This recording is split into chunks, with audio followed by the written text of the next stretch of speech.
Even a blind guy can do this, like me.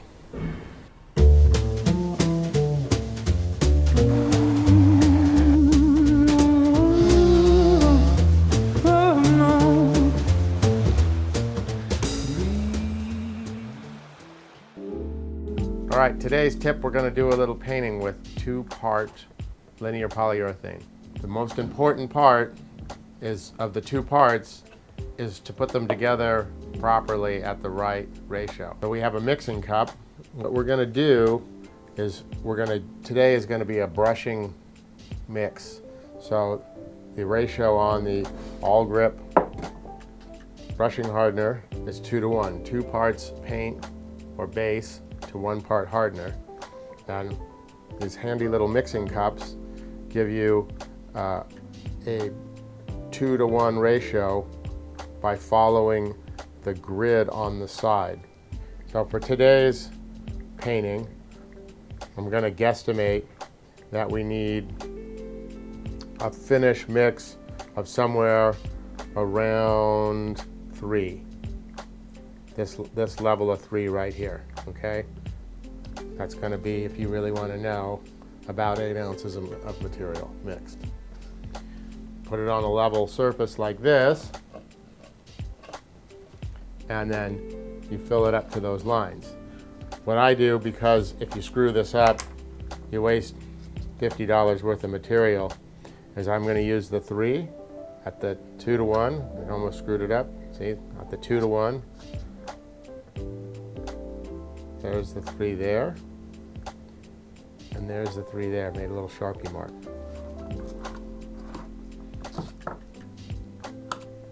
Okay, Awlgrip Ice Blue right off of the shaker.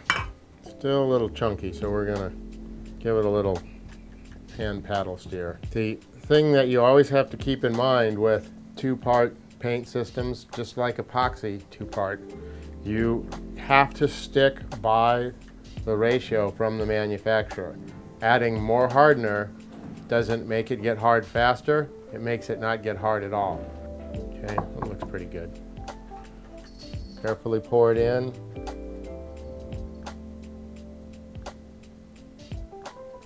The hardener, or the converter as Awlgrip calls it. Now we carefully add up to the next line, the next 3 line.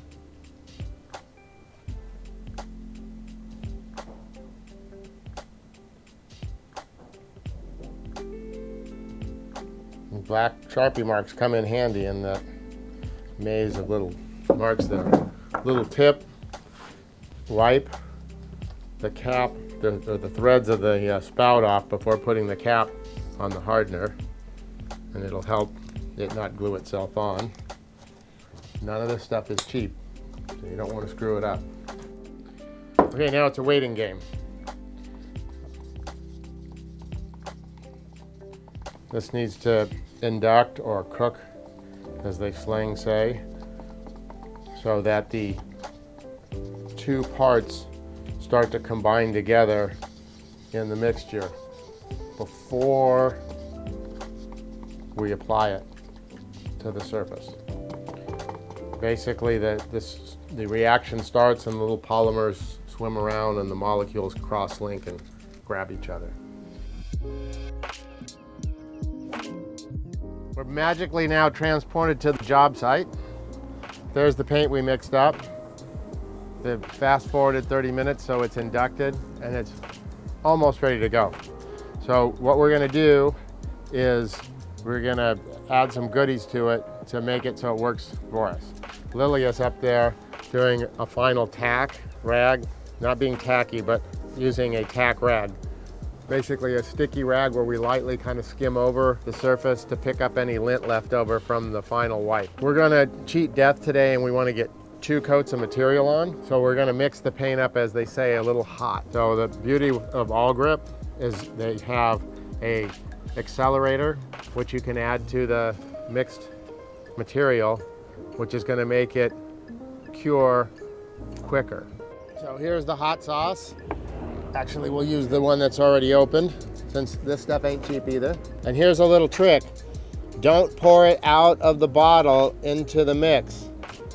pour it into the cap, and then, you know, maybe 10 drops or so. So you might have said, well, what the hell is these little gridded black marks above the 3, the 4, the 5, the 2, whatever? Well, if you look up here, it says that the gray shaded one is 10% and the black is 15%.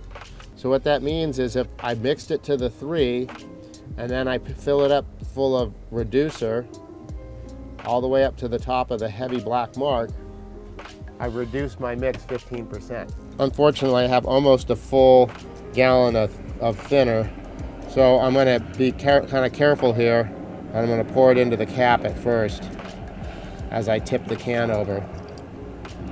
Okay, I'm going to give it one more.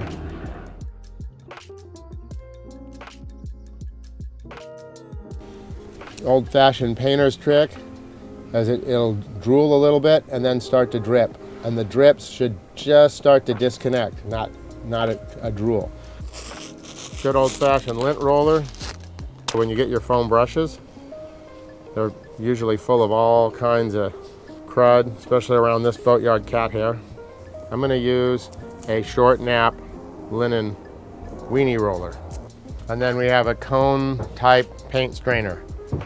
The surface has been sanded, repaired, primed, and then the primer has been sanded. So we're pretty much ready to go here. The roller has the same, if not better, qualities for applying the paint. Same thing, you're going to roll it into here and then you're going to wring the roller out so you have just the right amount of paint on the roller.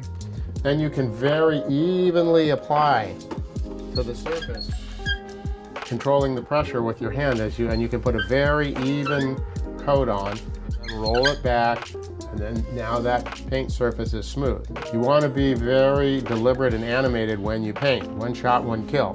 When you brush it out for the final finish, you've applied the roller and there's just a little stipple and bubbles from the roller, and the whole idea is come in square like this and just knock the bubbles off. If you push too hard, you leave brush marks. If the brush marks are too deep, then they won't flow out. As the paint dries and the solvent evaporates out of it, it tightens up. It's like a skin that tightens as it dries.